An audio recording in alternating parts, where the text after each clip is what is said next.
Sound check, mic check, 1, 2.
Are you ready? Chair, Mr. Freund will deal with the parliamentary questions Oversight. and parliamentary oversight for the next 2 hours until the short adjournment. Okay, no, that's Thank all you. right. That's all right. Mr. President, the oath you took yesterday will continue to apply today. Thank you. Good morning, Mr. President. Perhaps you could turn on your microphone. Well, Thank you. I thought that maybe the president decided that this morning today he will keep his mask on. No, I decided it's pretty safe in here. Okay. Yes, Mr. Freund. Thank you, Chair. Mr. President, you should have open in front of you bundle 1 of your material, which is your affidavit. And I'm going to start at page 48. Chair, page 48 of bundle 1, which is the one that contains the actual affidavit.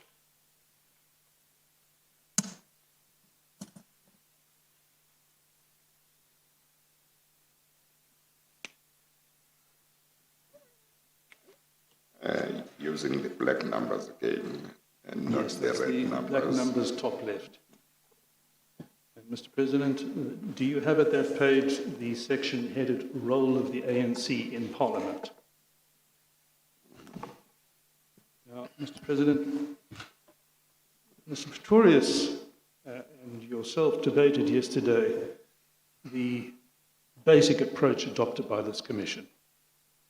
What happened? Why did it happen? And what can be suggested that might prevent future similar difficulties? I'm going to deal with those issues as well, but I'm going to be dealing with the question of whether it is so that Parliament failed to exercise due oversight over the executive in relation to the issues of concern to this commission, whether it failed to hold the executive properly accountable. But on that issue, we've had a lot of evidence, and I'm not going to retraverse with you evidence that's already been heard. The second question, of course, is why did this happen? And I'll say at the outset that the picture is mixed on parliamentary oversight. There are some successes, there are arguably some failures, and really the focus is not on the successes, the focus is on the failures. But it's appropriate to keep a balanced view on that. And in the questions I ask you, I'm really going to be focusing on what explains the failures to the extent that there were failures. And then very briefly, because again on the third issue, the question of what can be recommended to improve things, that is an issue we've canvassed in some considerable detail already, particularly in the evidence recently of Mr. Mantashe. So I'm not proposing to spend a great deal of time on that with you. I'll just touch on a couple of issues. So the real focus then, from my perspective, is really, if there were failures, why did those failures take place? And in relation to that, I want to start just reaching common cause and agreement with you on things I'm sure we will agree about, and in particular, what are the applicable constitutional principles? What is the appropriate relationship as between Parliament and the executive? Now, you deal with that in your own affidavit, and in particular, if you have a look at paragraph 112, you will see that you summarize the duties of Parliament, and at the footnote to 112.4, you refer to section 42.3 of the Constitution. And Mr. President, your own role in the formation of the Constitution is well known. I presume we take it as read that you are reasonably familiar with the provisions of the Constitution. So just so that we all start from the same starting point, section 42.3, to which you refer, says, as you know, this. It says, the National Assembly is elected to represent the people and to ensure government by the people. It does this by, and then various things, But one of the ways it does it is by scrutinizing and overseeing executive action. So we know that's part of Parliament's functions, and that's the function to which you expressly refer in your affidavit. But I'm sure you will also be aware that there is another provision of considerable importance here, and that's Section 55(2). Section 55(2), I will read to you. The National Assembly must provide for mechanisms, A, to ensure, and I would underline that word, to ensure that all executive organs of state and the national sphere of government are accountable to it, to the National Assembly. And B, to maintain oversight of, 1, the exercise of national executive authority, and sub 2, any organ of state. So in short, there is an oversight constitutional obligation, and there is a constitutional obligation resting on the National Assembly to ensure that the executive, in all its components, is accountable to it. Now, I presume there's no difference between you and I on those principles. Mr. President, when you agree with him or don't agree, it's better that you articulate whether you agree so that it will be recorded. When you nod, it's not recorded. Okay. So my notes are not recorded. No. I agree. So the first point that flows from that I want to put to you to check that you agree with me is that the obligation to hold the executive to account vests in the National Assembly and does not vest only in the ANC's party structures. I see you nod. Yes, You I agree. And secondly, that the executive is accountable to the National Assembly and not merely to the governing party. Again, I presume you agree. Yes, I agree. Now, can I take you to the other bundle 2 of your material? To page 564.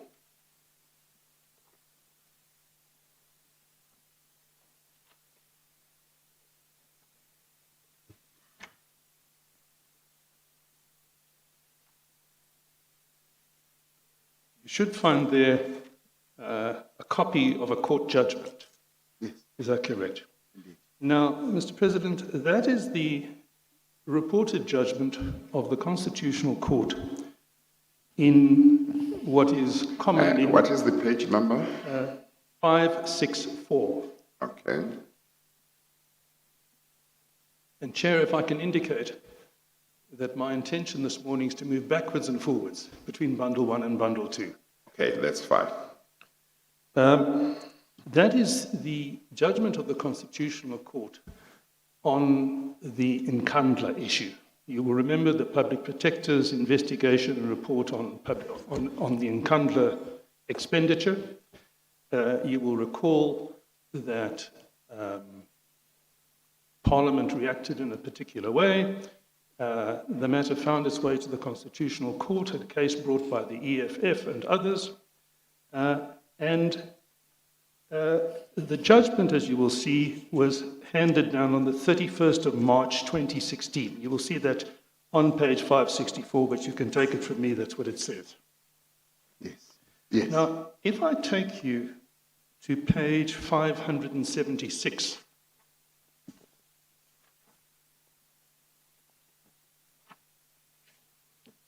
you will see at paragraph 95 that the Constitutional Court dealt there with, might be called the second issue that was before the court. The first issue was the issue about whether the Public Protector's reports are binding and have to be adhered to unless reviewed. But there was a second issue, and it's the second issue that's relevant for present purposes. And that was whether Parliament itself had failed. And when I say Parliament, I'm particularly referring to the National Assembly. Whether the National Assembly had failed in its oversight obligations of the type that we have just been discussing. And in short, the court found that it had failed. It was in breach of its constitutional duties. And what I want to draw to your attention in paragraph 95 is that what the court says is this, that because the Public Protector's report implicated the head of state or the head of the executive, it was this factor that made it, and I now quote, a high priority matter that required the urgent attention of and investigation by the National Assembly. It ought, therefore, to have triggered into operation the National Assembly's obligation to scrutinize and oversee executive action and to hold the President accountable. Now, that's a matter of record, but the question which arises from that, and where again I'm assuming that we're not going to be in any dispute between you and myself, is that I want to know whether you accept this proposition. Do you accept that where there is information in the public domain, which, if true, appears to implicate a president, any president, in conduct which is allegedly unconstitutional, allegedly illegal, allegedly improper conduct, if that sort of information is in the public domain, do you, in relation to the president, do you accept that the National Assembly is obliged by the Constitution to do what it can, firstly, to establish whether there is any merit in those obligations, and secondly, if it finds that there is, to take appropriate action? Yes, I do. And presumably you would accept that that same principle which we've said applies to the president must apply equally to ministers, other senior representatives of the government, other senior officials in SOEs and the like. The principle must be the same. Indeed, I do agree. And of course, Mr. President, you would be aware, having been a member of Parliament, having been sworn in as a president, you know the oath of office that is taken. Let's focus firstly on every member of Parliament, and it includes this. I'm quoting from Schedule 2, Item 4 in the Constitution. I'll leave out some words, will obey, observe, uphold, and maintain the Constitution and all other law of the Republic. You're familiar with that? I am familiar with it. And indeed, when one looks at the oath of office that the former president took, that you took, there are words to identical effect to the words I've just quoted. Indeed. And I presume it goes without saying that you would fully endorse and accept that that's binding on the members of Parliament, it's binding on the president. Effect must be given to that oath. Pretty obvious to me. Now, what may be less obvious, and what I want to examine with you is this. Do you accept that in its relationship with and in its instructions to its MPs in Parliament, the ANC as a political party is obliged also to respect those oaths of office that we've just discussed? Yes. Now, I want to move on to a related but slightly different feature of the Constitution, both the Constitution and the rules of Parliament, and that is the powers of Parliament, and in particular, the powers through committee inquiries. Yes. Now, you will know, I'm sure, but let me read it into the record, that Section 56 of the Constitution says this: the National Assembly or any of its committees may, and I leave out some words, summon any person to appear before it to give evidence on oath or affirmation or to produce documents. It's built into our constitutional design that Parliament and its committees have those powers, and I presume you're fully aware of that. Mm-hmm. And similarly, if I can draw your attention, perhaps I could take you to the second bundle at page 584.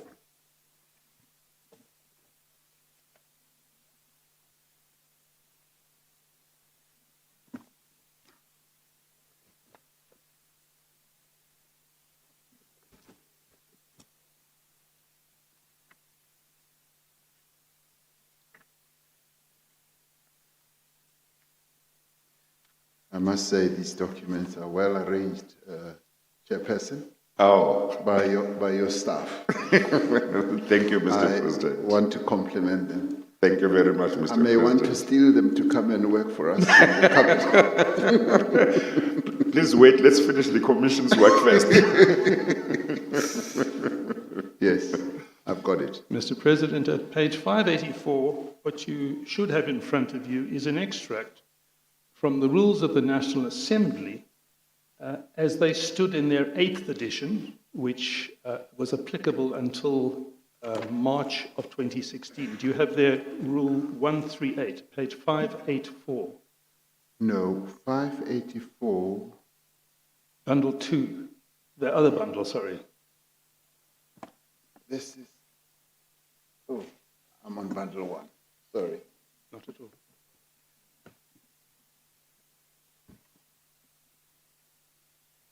Just for clarity and to remind you, Mr. President, bundle 1 is really Yes. your no, submission and the documents you Indeed, provided, and indeed. bundle 2 is really the documents the Commission has put together. So I'm now in bundle 2. Indeed, yes. At I've page got it. 584, you have the extract from the rules of the National Assembly.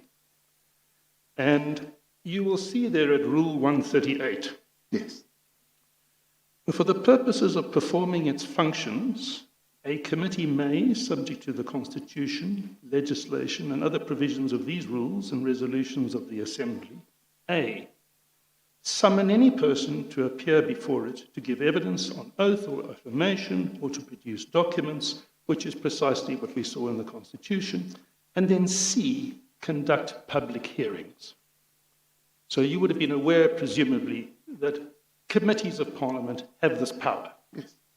And just for the sake of completeness, if you go to page 586, you will see that Rule 167 of the 9th edition of the rules, and the reason why I focus on this is because the very moment at which the rules changed was a moment of deep crisis, as we're going to see in a moment, May of 2016, or March of 2016.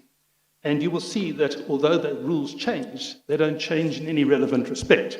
So if we look at Rule 167A and Rule 167C, you will see that they are absolutely identically worded to the provisions as they were. So both before and after the rule amendment, the power to compel oral testimony, the power to compel the production of documents, and the right to conduct public hearings is just indisputable. Everybody knows that those powers exist. You accept that? Yeah. Now, moving on from the, as it were, legal background to the factual background. I presume that you accept that there have been indeed some instances in South Africa of effective parliamentary oversight through portfolio committee inquiries. And I would suggest that we focus right at the outset on the investigation by the Portfolio Committee on Public Enterprises in relation to Eskom.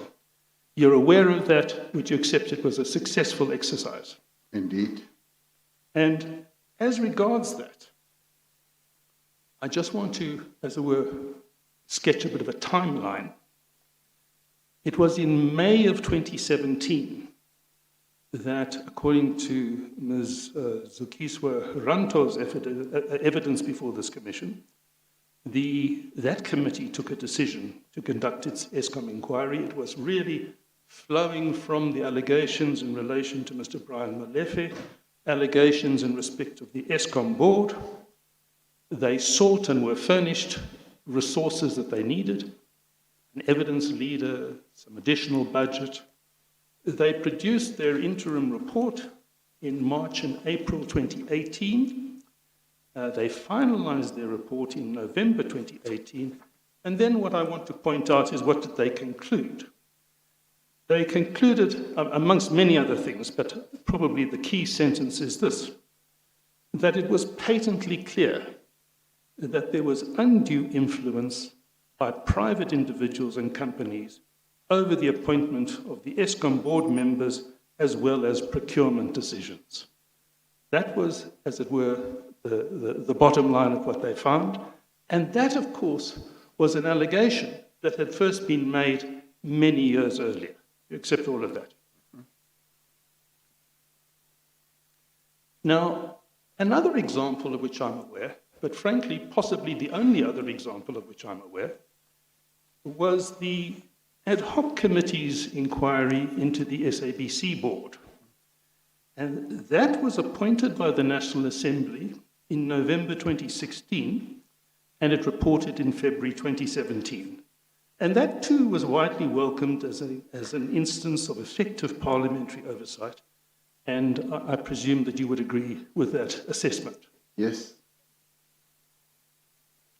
So if we take those two examples, do we also agree that an inquiry by a parliamentary committee, whether it's an ad hoc committee like the SABC's committee, or whether it's a portfolio committee like in the PCPE ESCOM inquiry, is potentially at least an effective tool for parliamentary oversight when there's information in the public domain that suggests that there are reasonable grounds for concern about the conduct or performance of members of the executive or other organs of state. It's potentially an effective tool for dealing with that sort of allegation. Do we agree on that? I would agree. Now, if I can take you to Bundle 1, your own affidavit, at page 166, at paragraph 166, it's page 73.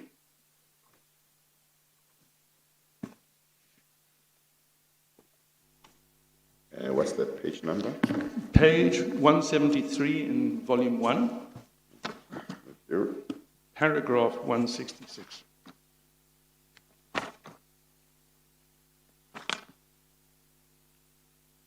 Volume 1 is your own affidavit, and it's page 73. Yes, I thought so. I thought so.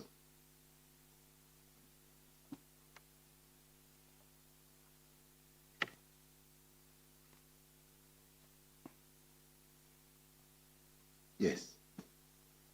Now, this comes in a portion of your affidavit in which you have sketched in some detail how allegations of alleged undue influence by the Gupta family, allegations of alleged state capture, allegations of corruption can come to the attention of the senior structures of the African National Congress.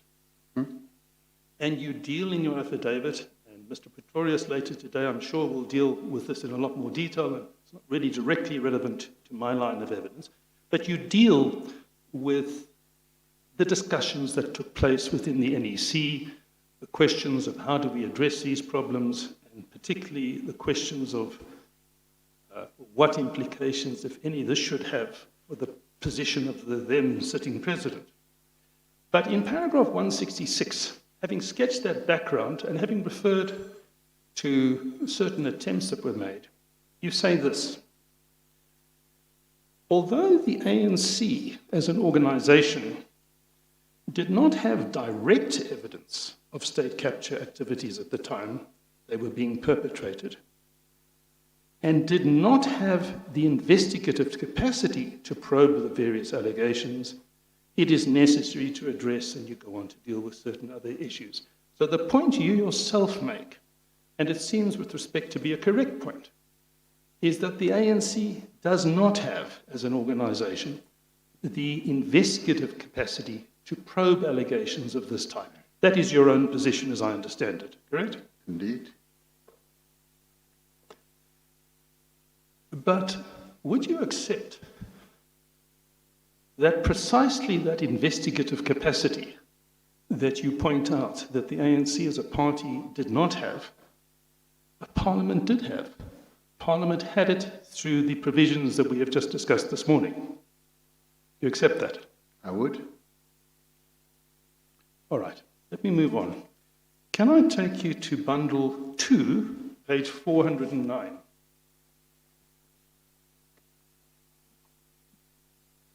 What page is that? 409. Okay.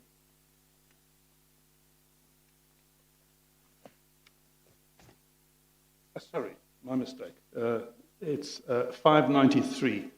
593. 409 was its pagination in a different proceeding. 593. Yes? Now, 593, huh? 593, Chair. Okay, all right. You will see, Mr. President, that this is dated, it's issued, as we see at the foot of the page, by the Parliament of the Republic of South Africa. It's headed a parliamentary investigation into alleged state capture emails. It's dated, as I say, the 19th of June 2017, and let's just look at the first paragraph. In the light of the recent accusations of state capture linked to alleged emails involving a number of ministers, and if I can just pause in parenthesis, that it would appear must be a reference to what has come to be known as the Gupta leaks. So it says, in the light of these emails involving a number of ministers, parliamentary committees have been directed to urgently probe the allegations and report back to the National Assembly. And it makes reference in the second paragraph, towards the end of the second paragraph, to the constitutionally enshrined oversight function of Parliament. And it says these committees must ensure immediate engagement with the concerned ministers to ensure that Parliament gets to the bottom of the allegations. And it says that these committees must report their recommendations to the House urgently. And again, it stresses Parliament's constitutional obligations when there are allegations of this type in the public domain. Now, can I ask you, Mr. President, when you first became aware that this instruction had been issued or was to be issued? The question is, when did I first become aware? Yes. In other words, were you aware of this before it was issued? Did you learn of it after? Did you only learn of it long after? I'm trying to understand what you personally knew in relation to this set of investigations, which we've come to refer to in this inquiry as the Froelich inquiries, because Mr. Froelich, the then chair of chairs, issued a number of letters, as reflected in this report, to 4 chairs of 4 committees, said, please do these investigations. So my question to you is, when for the first time did you become aware either that this was going to be happening or that it had already been decided and it was already underway? Well, Chairperson, once these Gupta leak emails came out, it became clear to many of us that there needed to be a response of one sort or another. The ANC itself, without having the investigative powers, clearly knew that it would need to rely to get to the bottom of this on a number of other structures. And indeed, Parliament would be one of those. So when the chair of chairs, Cedric Froelich, MP, issued this, in our view, would have been in line with what Parliament needed to do at that time, because a flood of evidence was now becoming evident and available.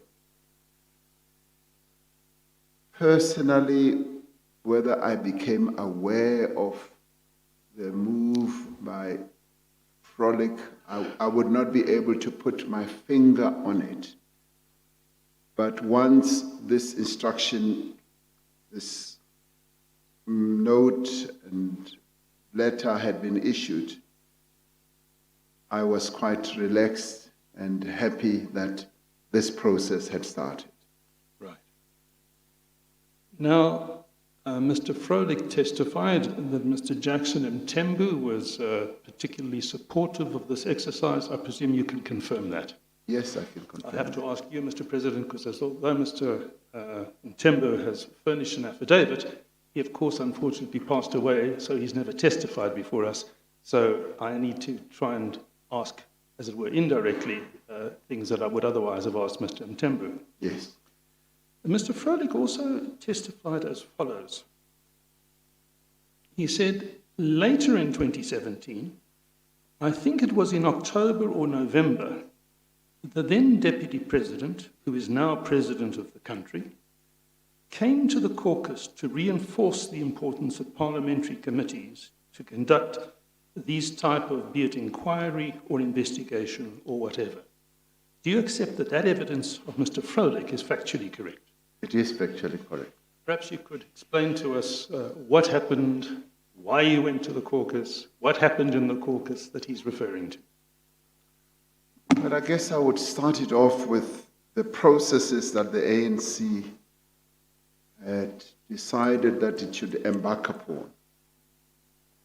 And those would go back to the 53rd conference of the ANC, which was held in 2012 when I was elected deputy president, where the ANC took a decision that we now needed to get our parliamentary structures to be more activist, to be more alert when it comes to the issue of oversight, to exercise more accountability or to demand more accountability on the executive, whether it be at national level or provincial level, and indeed even lower than that. Now, I must confess that it took a while within the African National Congress for this type of initiative to take root. And it was during this period that the activism of parliamentary colleagues started moving forward in a much more demonstrable way. And I remember very clearly that I had occasion to address caucus and insisted that our parliamentary committees must now move ahead with greater vigor on the issue of oversight. And this, in a way, was also prompted by what was coming out in the open about this issue of state capture that we needed to go to the bottom of. So the events that happened activated this decision that had in some ways remained latent, and it now was being activated, and our committees became more activists, and as we had said, we wanted an activist type of parliament. And that is what happened, and I addressed caucus to that effect, and that then started, or rather went on with this train of activism events that started unfolding. I did hear you correctly. You said it was the 2012 NEC Yes. that specifically made such a decision as you've described. Yes, it was the National Conference. The National Conference. Yes, sir. So when you say the National Conference, sorry, I said NEC, I of course was wrong. Yes. The total Elective conference. The elective conference. Right. Yes, National Conference. And from that time, in fact, I think we have that document. I think it's at bundle 1, page 140 and following.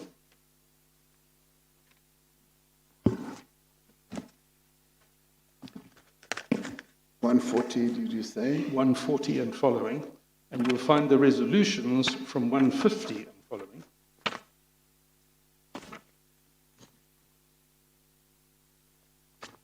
Mr. President, I had not anticipated the answer you gave me about the 2012 conference, so I haven't read through this document, but I'm just wondering if you're in a position to point out to us, either now or perhaps later after you've had a moment, where we will find in this, in these conference resolutions what you're talking about. And that's perhaps an unfair question. Well, it's not. But I should find it somewhere in these. It's not unfair. I should know, but this morning I woke up on the other side of the bed, so we can come back to that. Well, yeah, I think you can come back. Your junior Yeah, we could can also come have, back to it, yes. have a look at the resolutions. Yeah. yeah. But it is there. It is It is there. Yeah. Right. Now, Mr. President, if we can step back a little and focus on your own personal role. Yes. You were, as I understand it, Deputy President of the Republic from the 25th of May 2014, and you remained in that capacity until your appointment as President on the 15th of February 2018. Is that correct? Yes. And as Deputy President of the Republic, you performed several different roles of relevance to this topic, the topic of parliamentary oversight. One of those is that you were appointed as the leader of government business in Parliament. Is that correct? Mm-hmm. Now, if you could just briefly describe to us, so we have some understanding of what that role entails, and particularly what that role entails in relation to the question of oversight by Parliament over the executive and accountability by the executive to Parliament. The role of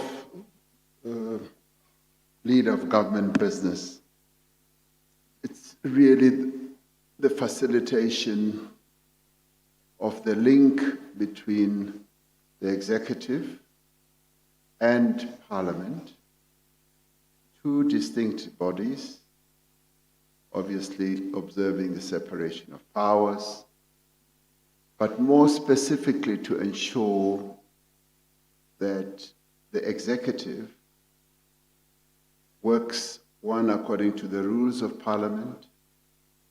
The executive responds to questions from Parliament, from parliamentarians, in the form of written questions, in the form of appearing in Parliament, answering questions whenever they are asked, and attendance in Parliament, and ensuring that members of the executive observe or fulfill, rather, their duties as members of Parliament, and also to work together with the heads of Parliament, particularly the Speaker, the Deputy Speaker, as well as the Chair of the House, of the NCOP, as we call it, and ensure that there is harmony in the working of all these structures. Now, that is largely the role that the leader of government business plays, and indeed, to also ensure that it's not so much to supervise. It's not to supervise the activities of Parliament.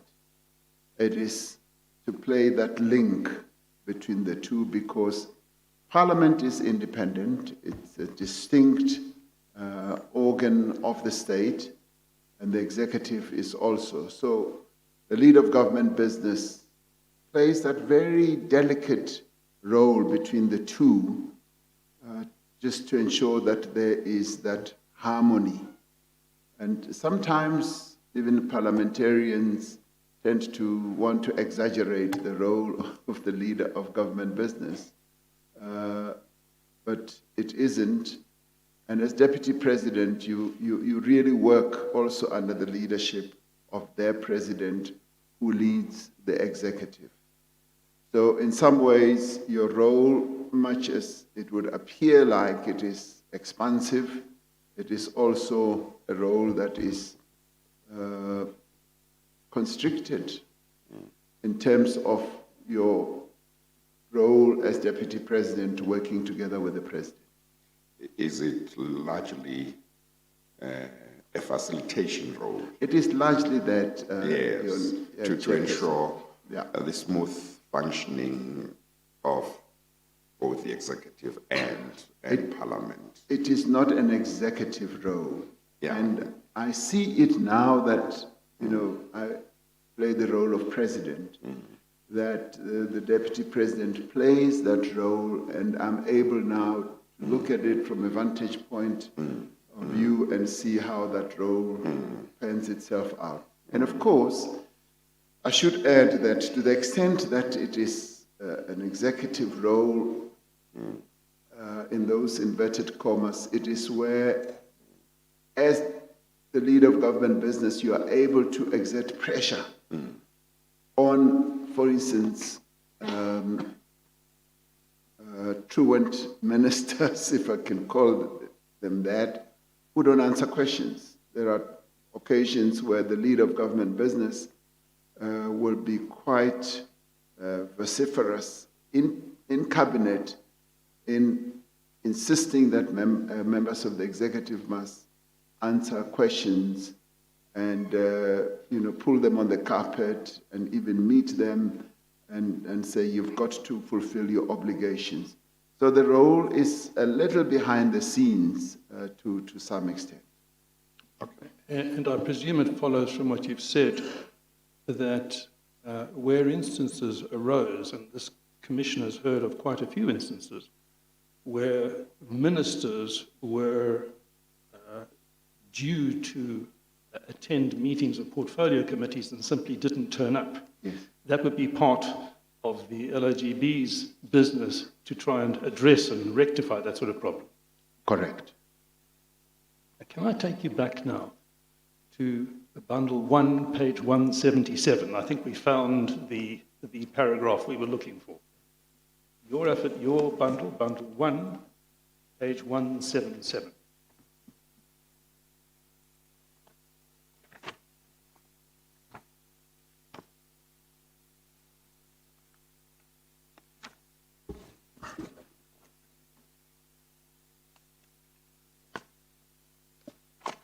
Yes. And just to get your bearings, Indeed. you will see that document starts at 157, and we're now dealing with the part that seems to be the part you had in mind, Indeed. strengthening the legislatures. Is that the resolution you had in mind? That is the resolution I had. Right. And I see what it says amongst Sorry, others. Mr. Freund, what It's paragraph? paragraph 12, under the heading Strengthening the Legislatures, at page 177. Yes. And there are various sub-resolutions of 12.2, and I'm just going to focus on several of those. Oh, okay. No, that's fine. I can see 12.2.1. And if I then take you to 12.2.3, it says the legislature's oversight model and capacity should be improved. That was presumably one of the decisions made at this conference. Yes. And if I can just digress on that, in 2009, I'm not sure if you know this, but I imagine you do, the so-called Oversight and Accountability Model, the OVAC model, was adopted by Parliament. But we've heard quite a bit of evidence in this commission that good suggestions, apparently adopted in 2009, have to this day not yet been implemented. And I think what I'm seeing here is that at the 2012 NEC conference, that problem was recognized. It was said it should be addressed. Am I understanding that correctly? You are. And is there anything else you'd like to refer me to support the proposition that you made that this conference made a deliberate decision that there should be more vigorous parliamentary oversight over the executive, more vigorous holding the executive to account?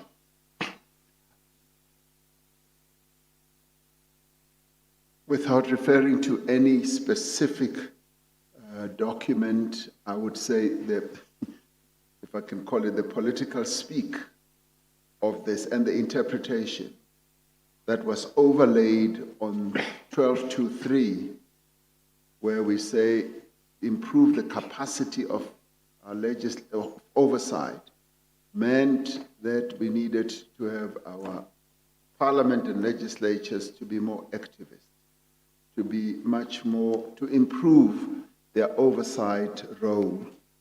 And I could refer you to a number of speeches that were also given by a number of leaders, including myself, about activating, if you like, the activism of our parliamentary structures on the question of oversight.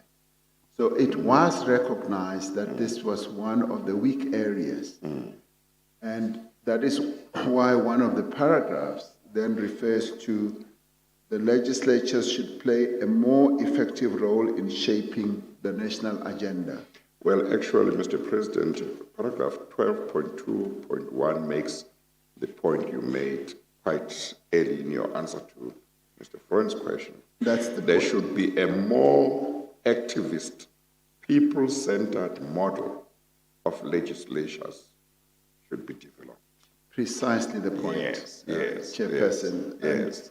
And if you read from that and the interpretation that was also put in various speeches that were made following that conference, it reinforced this activist role that we wanted our legislatures to play, because there'd been a realization that it was flagging and lagging behind, and therefore parliaments needed to be, and in political speak in the ANC, we always said that Parliament was a site of activism, it was a site of struggle.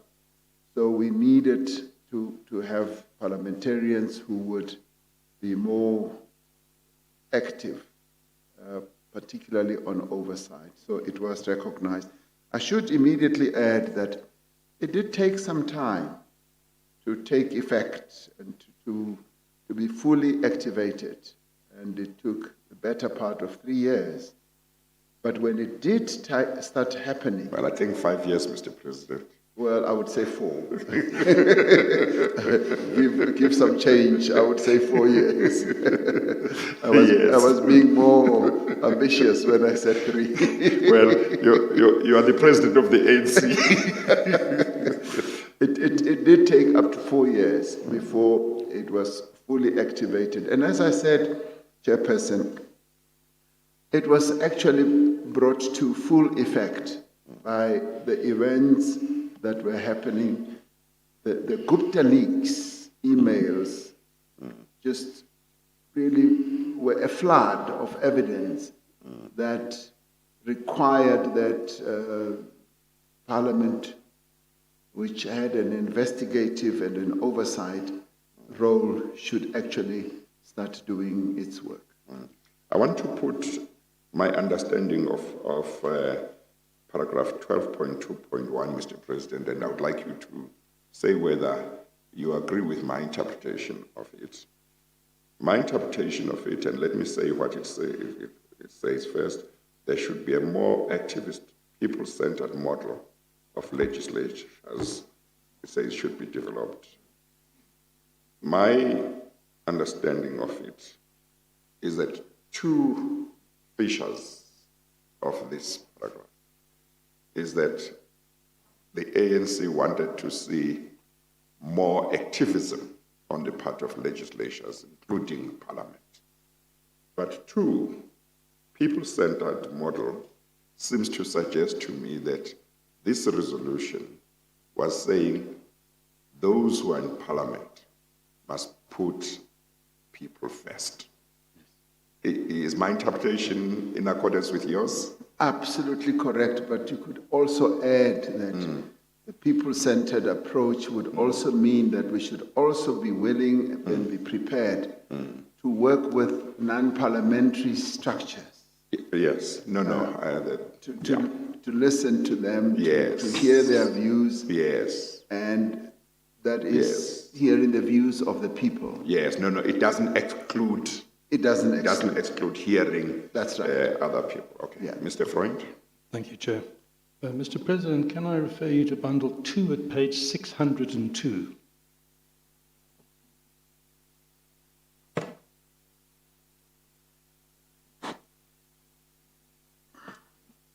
what's the page on bundle 602 in bundle 602. 2.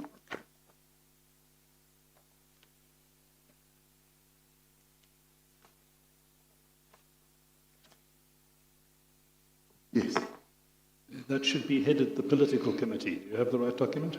yes. Right. Now, Mr. President, we've heard very little in these proceedings about the political committee. Yes.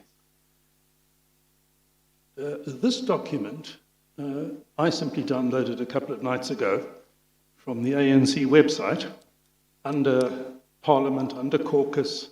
You go through, and this is what I find, and we've printed it out. Indeed. And it tells us the following. The ANC Political Committee is responsible for the overall political guidance of the organization's parliamentary caucus and the office of the chief. That's presumably the office of the chief whip. Chief Whip, yes. Right. Among its chief responsibilities, the committee provides strategic direction to caucus on macro political matters within the institution. Now, I presume if that's what we see in this document, this is correct, is it? It is correct. And it says in the second paragraph that the political committee is a subcommittee of the NEC. Is that also correct? It is correct. And then it states the members of the political committee. It states as member number 1, Cyril Ramaphosa, chairperson, and it then gives another 10 names. I don't know if that is still correct or if this is an out-of-date document, whether this refers to the period when you were deputy president or whether it still applies when you're president. No, it does not apply today. The political committee is chaired by the deputy president of the ANC, and its responsibility is as set out in this page that you've referred to. So right now, David Mabuza is the head of the political committee, and all the other members would be, in terms of their title, would be the speaker, it would be the chief whip, and it would be the chair of the NCOP, and so forth. And the others would then be brought in as per their membership of the National Executive Committee. So it is a subcommittee of the National Executive Committee. And this particularly constituted membership of the political committee that we see on this page, would you be able to tell us what period this would have been referring, this would have been the composition of the political committee? It would be from the time I became a member of the National Assembly. That would be 2014. Indeed. Indeed. And would that have remained the case until you became president? That would have remained the case until I became president. So, Naledi Pandor, Baleke Mbete, Thandi Modisa, and all the other names that we read there, they collectively, for that period, comprised the political committee. Indeed. Now, I just want to read to you something Mr. Froelich said. I think it's really saying the same thing as what we read here, but I just want to put it to you. He says, the political committee is an internal ANC structure consisting of members of parliament and members of the executive who have been deployed by the ANC to serve on that structure. That structure is usually chaired and convened by the deputy president, and then I leave out something, then he continues. The function of the political committee is to give guidance and oversee the work of the deployees of the African National Congress in the National Assembly and also in Parliament. And he says also to deal with any situation that may occur and may require further guidance. Would you accept that? Indeed.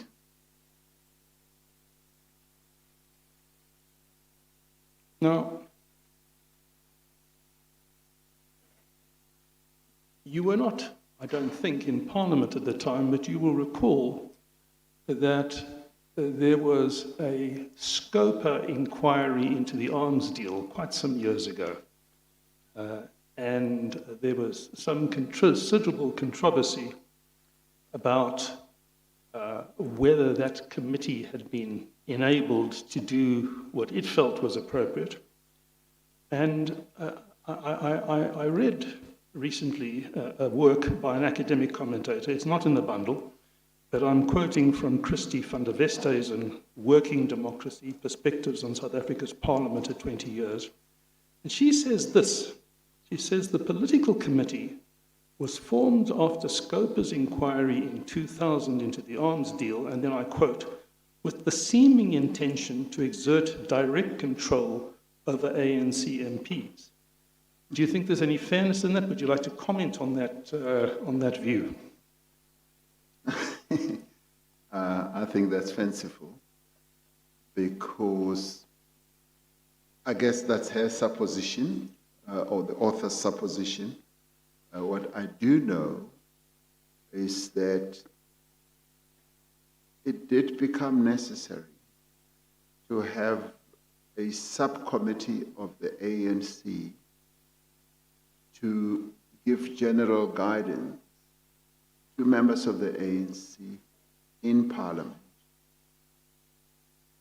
where a fairly senior leader of the ANC in the form of the deputy president and not the president would lead this structure and be able to report back to the National Executive Committee. Now, Parliament being what we characterize as a site of struggle is seen by the ANC as a very important forum, really, where we need to give guidance on an ongoing basis and be involved in whose activities we need to get involved. It could not just be left without any form of giving guidance, and that to me is the correct political posture to take in this regard. Thank you. And if I could ask you to turn to the next page in the same bundle, bundle 2 at page 604. This is the linked document from the same website of the ANC that should be headed ANC Parliamentary Caucus. Do you have that? Yes? Now, I'm not going to read into the record the whole detail there. It explains how the Parliamentary Caucus works. But I want to draw your attention to the fourth paragraph. That's the one that starts the principal tasks. And the last sentence of that fourth paragraph, it reads as follows. The ANC caucus carries out the above functions under the supervision of the political committee. Yes. Would that be a fair description? It is.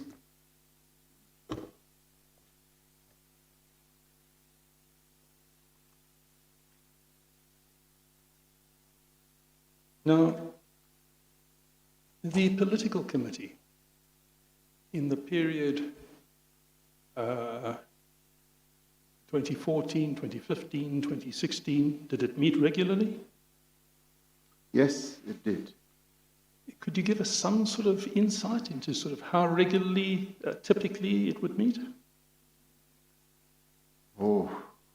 I mean, is this monthly, I would say half yearly? I have no sense. No, at the very least it would meet monthly. At the least, it would meet monthly. Yeah, but So- at times, hold on, at times whenever there were issues that needed to be addressed, it would be convened. So it did not meet annually or 6 monthly. It would meet a little bit more regularly, and certainly not weekly, but I would say at the very least once a month. So therefore, if we want to understand where does the direction of the caucus come from on controversial issues of the day, it's fair to look to the political committee. Yes, it would be fair to say you look there, because there are a number of layers as well. The chief whip plays a critical role in the work and the affairs of the political committee. but the chief whip also plays another role in the affairs of Parliament itself. So in a way, they have a dual role. And sometimes caucus would meet without the political committee having discussed various matters, caucus having to deal with current matters, contemporary matters on an ongoing basis in relation to legislation, the budget, and everything else. And you told us a moment ago that, although you can't be specific and exact, the committee, the political committee would meet probably no less than monthly.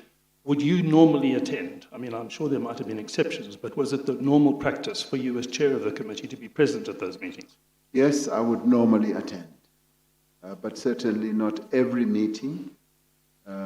Some meetings would take place in my absence, and a member of the committee would be delineated to chair the meetings of the political committee.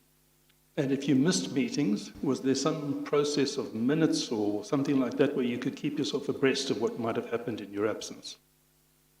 Yeah, I mean, it was a committee, so it did have minutes, and I would be, kept abreast. Yes. All right. I want to move to a different topic. Oh, sorry, just one last question on this line. You told us earlier that in October or November 2017, as Mr. Froelich described, you went to address the caucus in support of these portfolio committee inquiries. Can I ask you in what capacity you did that? Was that as chair of the political committee? What capacity were you speaking in the caucus on that occasion? Well, it would have been almost, as chair of the political committee, certainly, because that was my official role in relation to the caucus. Yes. Yes. Now, I want to go back a little earlier. We're going to come to the debate about whether it was 3 years or 5 years or whatever. This is the question that interests me. Well, Mr. President, I think you probably will need to think about whether it's not 5 years, because even Mr. Mantashe, when he testified, ANC is very slow to do things. Did he really say that? We'll play the record. Mr. President, can I take you to bundle 2, page 606? Yes.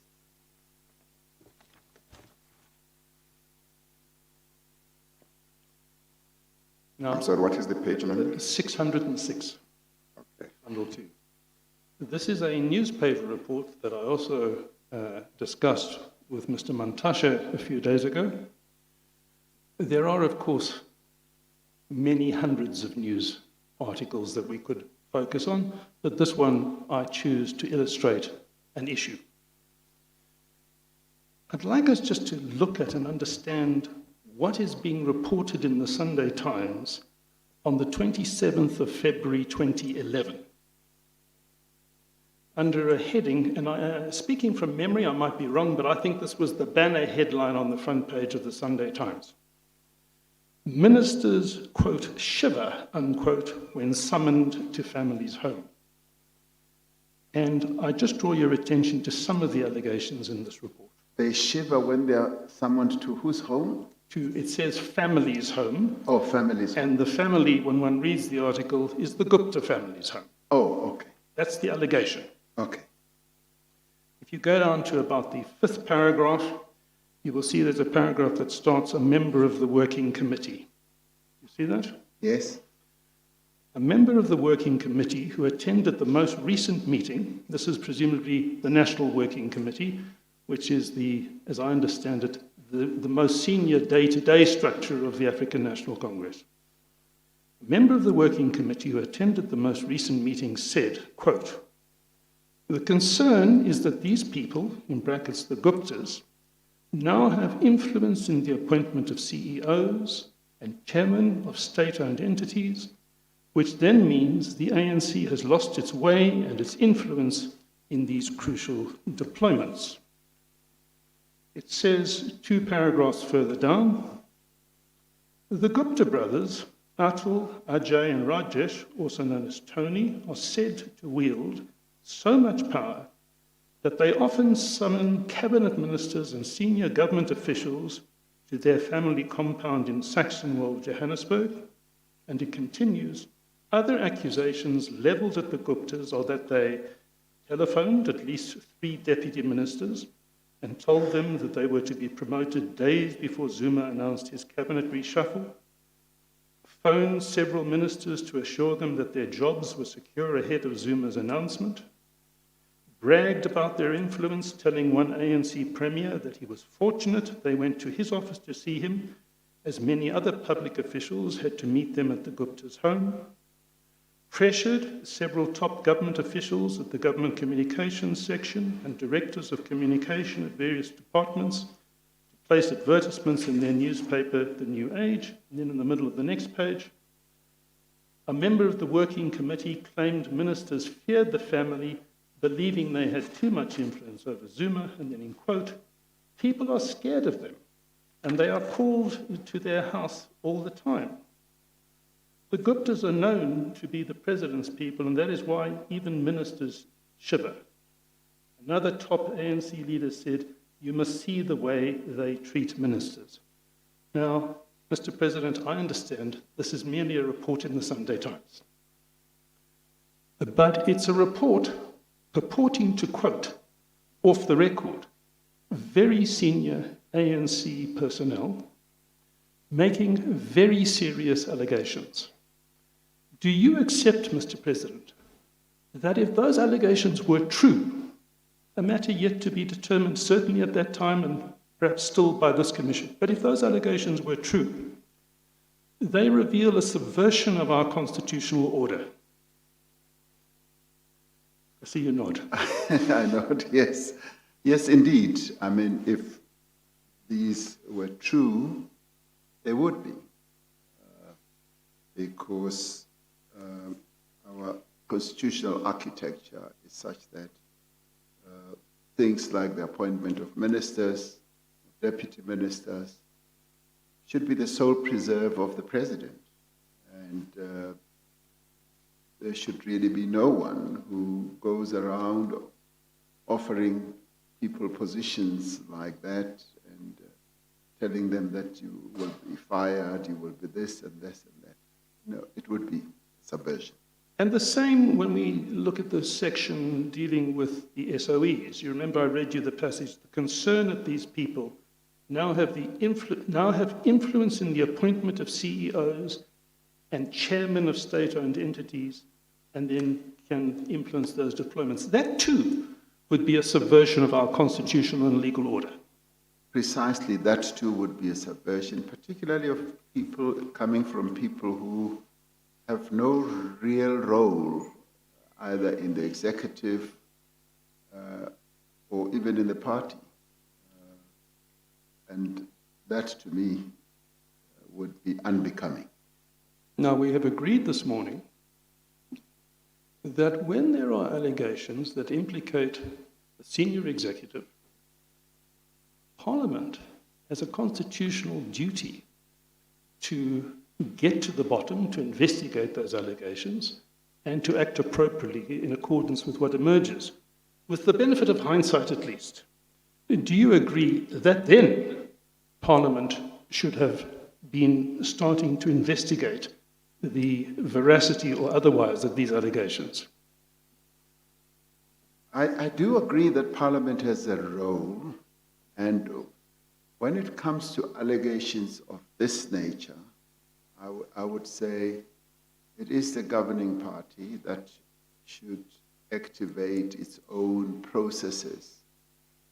And I guess where it fails, it then needs to rely on parliamentary processes or structures that would need to go beyond just newspaper articles.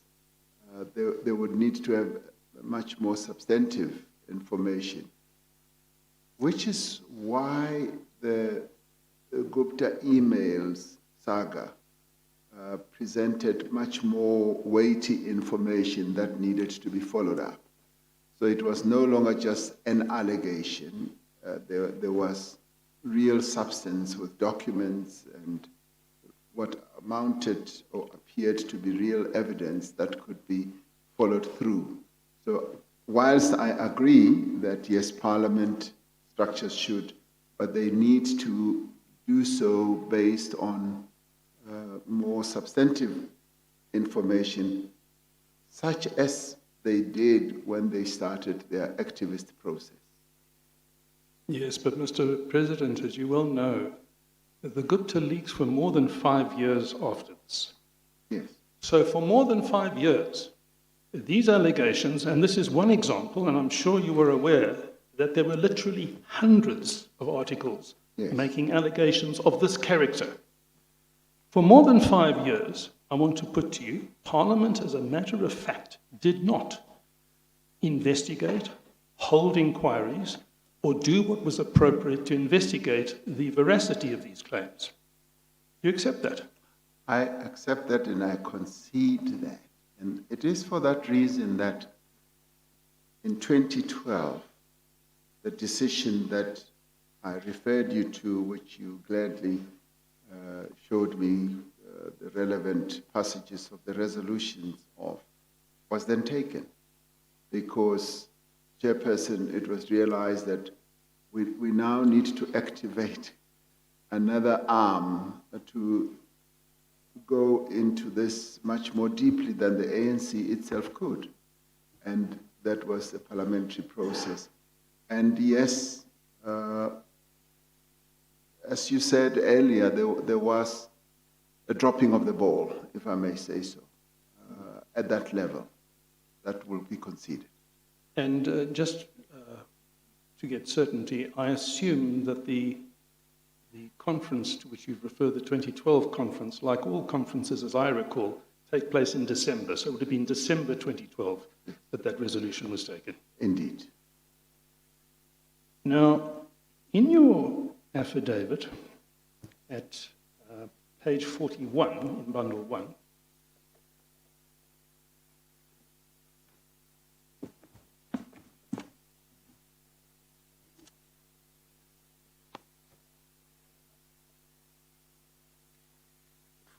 you said. 41 I said.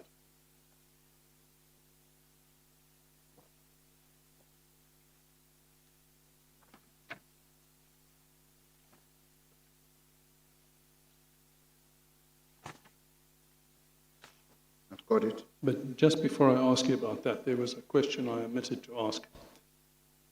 When that Sunday Times report appeared, and other reports in the Mail and Guardian, Business Day, various other media, the then Secretary-General, Mr. Gwede Mantashe, issued a statement who said these allegations are simply racist. Do you agree, with the benefit of hindsight, there was no basis for that response? Yes, with the benefit of hindsight, I think all of us would agree that our reading and interpretation of a whole lot of things that happened then was blinded by the events of the time.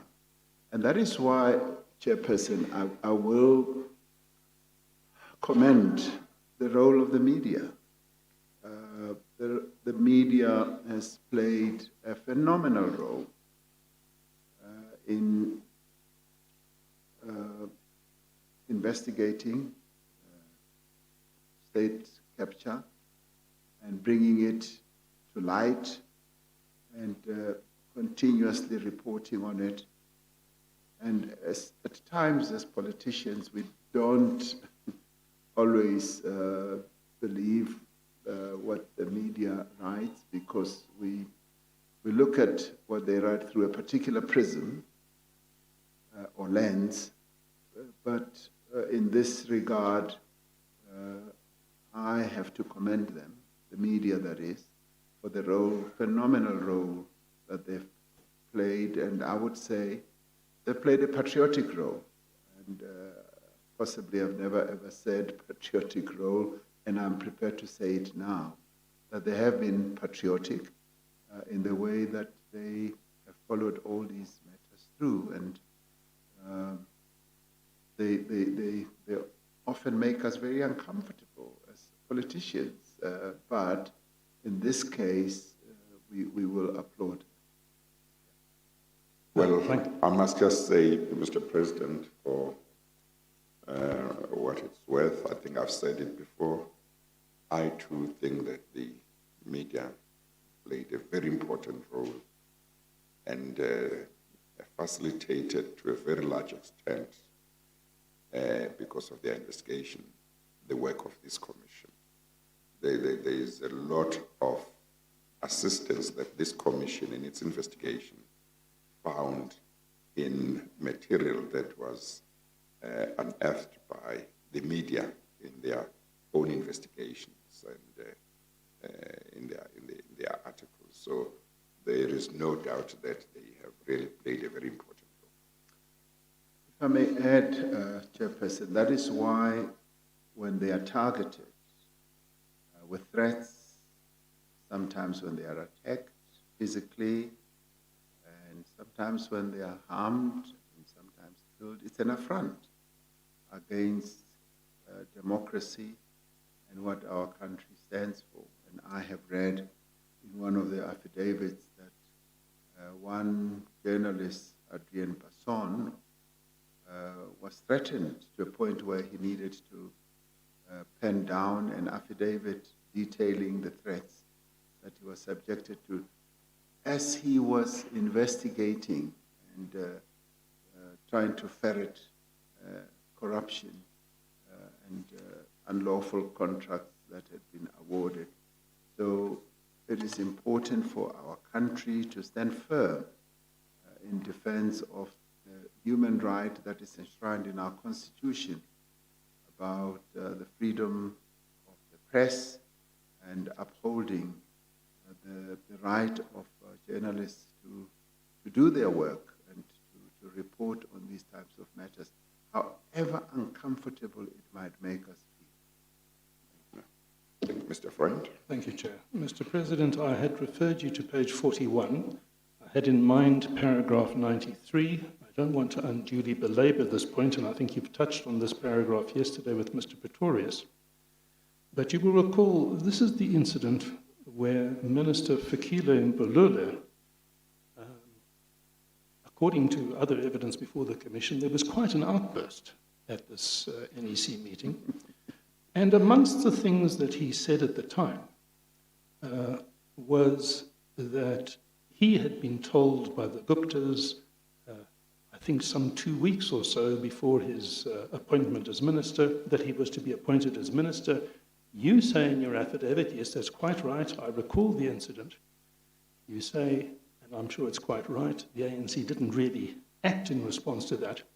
But you also said that, for me, the statement did not at the time prompt any specific concerns about the capture of the state.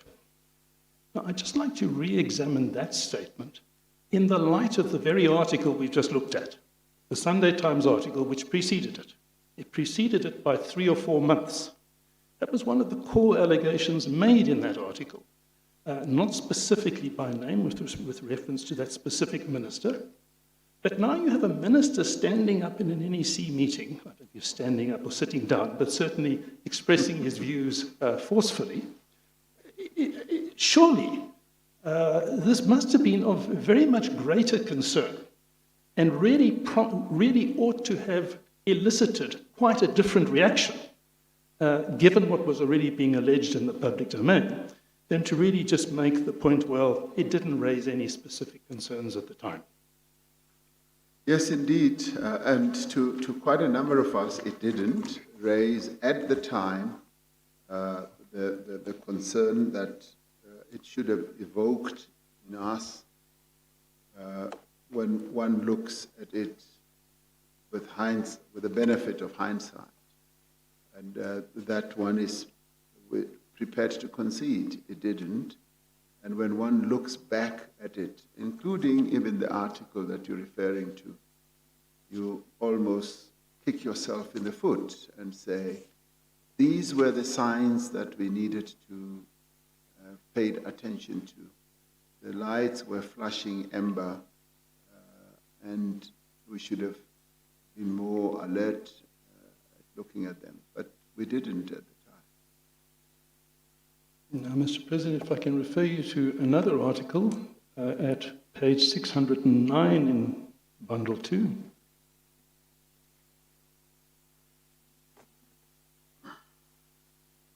What page? Page 609 in Bundle 2. We're now in 2013, in May of 2013. And 3 paragraphs from the bottom of page 609, Mr. Mantashe is reported by the Star as saying this. Mantashe, not as saying this, it's reported. Mantashe allegedly went so far as to tell some ministers to have the backbone and to refuse to take instructions from the Guptas. If you think back to that time, were the members of the political committee already of the view that there was a problem of ministers taking instructions from the Gupta and the need for them to have backbone to resist such instructions? Well, this was 2013. I was not yet a member of Parliament again. Ah, correct. I had been elected deputy president rather, but I was not yet in Parliament. Of the ANC. Yes, Deputy deputy president of the ANC. Yes. I was not yet a member of Parliament, and so couldn't have been chair of the political committee. But of course, just for the sake of completeness, being deputy president of the ANC, obviously you would have been a member of the NEC. Yes, I was a member of the NEC indeed.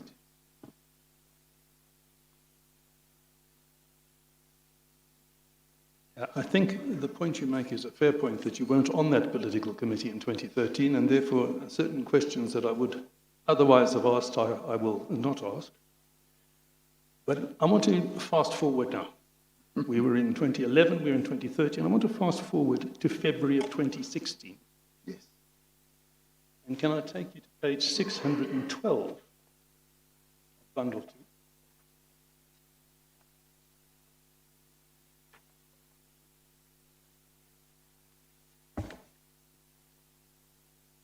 This is an article reporting in some detail on what you yourself were saying publicly in February of 2016.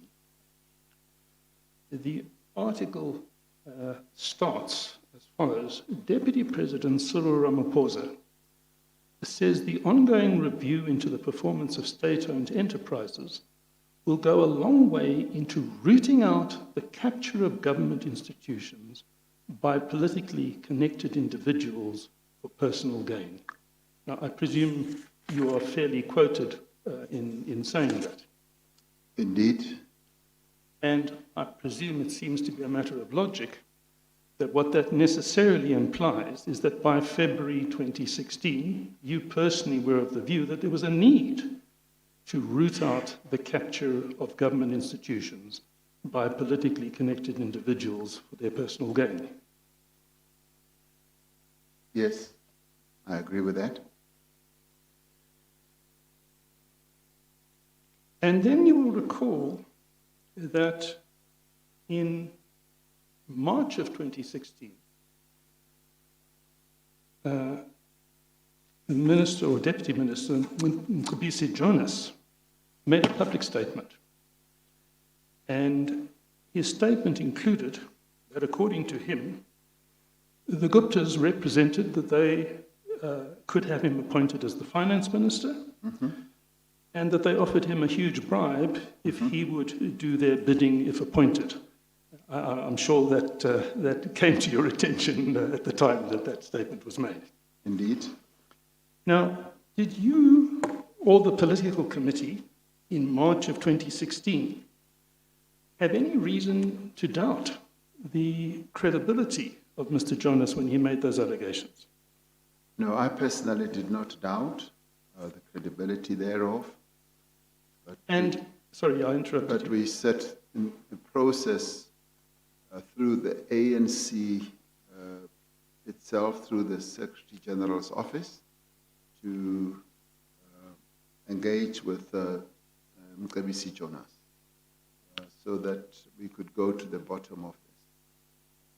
Now, that's where I think the tension between your views and the questions I'm putting now starts to emerge. Because as I hear you, I hear you to be saying the proper way to deal with this is to deal with this internally through the party structures. And I want to put to you for your comment that there's nothing wrong with that happening. Of course, the party is entitled internally to address its own internal affairs. Yes. But when allegations of this type, and of course it wasn't just that allegation, Barbara Hogan's allegations, Vicky Mentor's allegations, and lots of other allegations were made at that time. When allegations of that type were made, was it not incumbent on the political committee, recognizing what we recognized at the outset of your evidence this morning, to see to it that the National Assembly probed these inquiries and investigated? Fair enough. I think we obviously initially wanted to get to the bottom of this through the party structures. And that does not mean that we did not believe that it could not be better done. But as you will have seen, it may well have taken a number of months, but it was then when the parliamentary structures became activated to look into these matters, when we realized that the party structures had their limitations, serious limitations. Even the Secretary General of the time did say there is just no way we can investigate this matter and get to the bottom of it. And the best way would be through the structures that we are part of in Parliament to go into this matter. I wouldn't immediately say whether this one was then referred for such investigation. I think the accumulation of all these matters then prompted, I would say again, the activation of the resolution that we took, that we now needed to have a much more activist parliament that would look into these matters, and that is when a flurry of activity then commenced, starting off, as the late Jackson Mthembu says in his affidavit, and he says that was the turning point when some of these committees then started their work of looking closely into all these matters. And a turning point had to be reached because it was just a flood and a flurry of all these. But that's how it happened. Thank you. Can I ask you please to go to page 619 in volume 2? Yes. There you will find a letter about which quite a lot of evidence has been led already, from Natasha Matsoni, the Shadow Minister of Public Enterprises, to the then chairperson of the Portfolio Committee on Public Enterprises, page 619. Are you with me?